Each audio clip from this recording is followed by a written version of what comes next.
गरीबदास जी महाराज कहते हैं कि धन जननी धन भूमि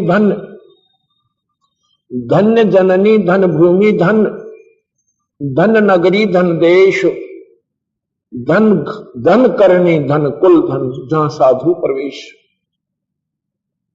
विचार करना कितनी गहरा ये गरीबदास जी महाराज की वाणी है। ये क्या कहते हैं कि धन जननी और धन भूमि धन नगरी धन देश धन करनी धन कुल धन जहां साधु प्रवेश। वो जमीन वो भूमि धन्य है और वो नगरी धन्य है और वो देश धन्य है। अब देश में क्या आ गया? देश में आ गया महाराष्ट्र, नगरी में आ गया पुणे, भूमि में आ गया ये स्थान जहां पर संत विशेषकर अपना जो ज्ञान बांट रहे होते हैं, मार्गदर्शन कर रहे हैं। धन करनी धन कुल धन जहां साधु प्रवेश। यहां पर कहते हैं धन करनी, करनी माने पिछली किए हुए शुभ संस्कारों को धन करनी कहते हैं, और कुल धन जहां साधु प्रवेश। यहां के इस क्षेत्र की इनकी भक्त आत्माओं की जिनके कारण परमात्मा ने ये अपने किसी हंस को निमित्त बनाकर ये इतना महान समागम करवाया, तो इनके संस्कार धन्य है, आपके पिछले संस्कार धन्य है, जिनके कारण आप भक्तों के लिए यहाँ पर संतों का आना हुआ और परमात्मा की कथा यानी प्रचार शुरू हुआ। आपकी पुण्य कर्म धन्य है, जिनके परिणाम स्वरूप दयालु परमात्मा अपने संतों की ड्यूटी लाकर आपको फिर जगाने के लिए, आपको फिर इस अंधेरे से हटाने के लिए, आपकी अज्ञानता को दूर करने के लिए, कि भी ये जीवन परमात्मा के पाने के लिए, शुभ कर्म करने के लिए, संतों का संग करने के लिए ईश्वर ने आपको दिया है।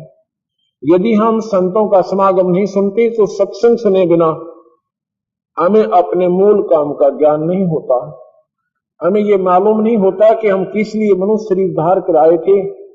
यदि हम इनको ये सोचें कि बच्चों का सियाना हो जाना, इनका पालन पोषण कर देना, फिर ये बड़े हो जाए, इनका ब्याह कर दें, भगवान इनका संतान दे, पोता पोती हो गए, अब हम बेशक चले जावें, कोई दिक्कत कोई ना, जन्म हमारा सफल हुआ।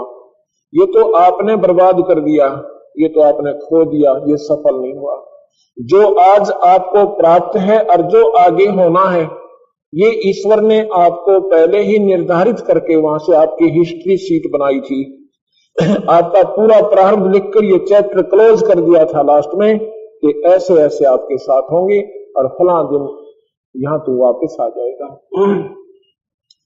एक इंसान, क्योंकि हमारे समाज में पुत्री और पुत्र में बहुत अंतर मानते हैं, जब शादी होती है तो इंसान पुत्र की प्राप्ति की आकांक्षा करता है, लेकिन पुत्र नहीं होकर के पुत्री होती है।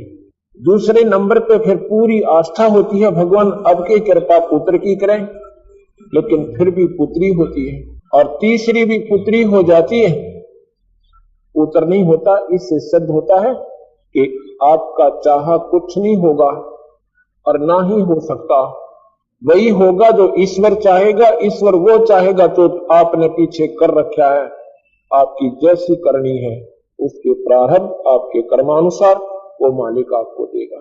ये तो हुआ आपका प्रारब्ध जो लिखा हुआ था, ज्यों का त्यों हो गया। आपने खुशी मनाई कि मैंने कोठी बना दी, एक कार ले ली और मेरे बच्चे हो गए, वह ब्याह दिए, बड़ी अच्छी जगह सेट हो गए। ये तेरी भूल थी भाई, ये अज्ञानता थी तेरी, क्योंकि सत्संग ना सुने तूने। ये तो होना था। इसके साथ साथ हमने एक सब्जेक्ट और लगाना था ईश्वर का, जो हमने आगे कमाई चाहिए थी।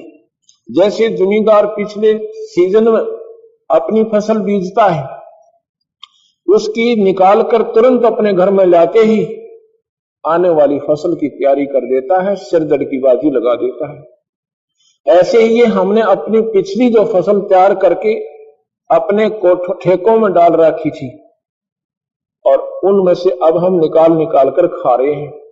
अब हमने आगे की तैयारी तुरंत करनी पड़ेगी। जिसकी जो हमने आने वाले समय में जैसा भी चाहिए वो बीज ई को बोना पड़ेगा। तो ये ज्ञान आपको कहां से होगा? ये सत्संग से होगा और संत बताते हैं। इसलिए कहते हैं उन पुण्य आत्माओं की जो सत्संग में आएंगे उनकी करनी धन है, उनका खानदान धन है, और धन है उनकी मां जिनका उन्होंने जन्म लिया कि वो इसे गंदे कलयुग में और फिर परमात्मा को चाह रहे हैं और ईश्वर की तरफ जिनकी आस्था है। आज 21वीं सदी में ये इंसान भूल चुका है कि परमात्मा नहीं है, साइंस ने ये कर दिया, साइंस ने वो कर दिया। ये साइंस परमात्मा के सामने अंश नहीं है। परमात्मा के सामने ये साइंस एक जीरो मैटर है। ये अपने लेवल की एक न्यारी प्रक्रिया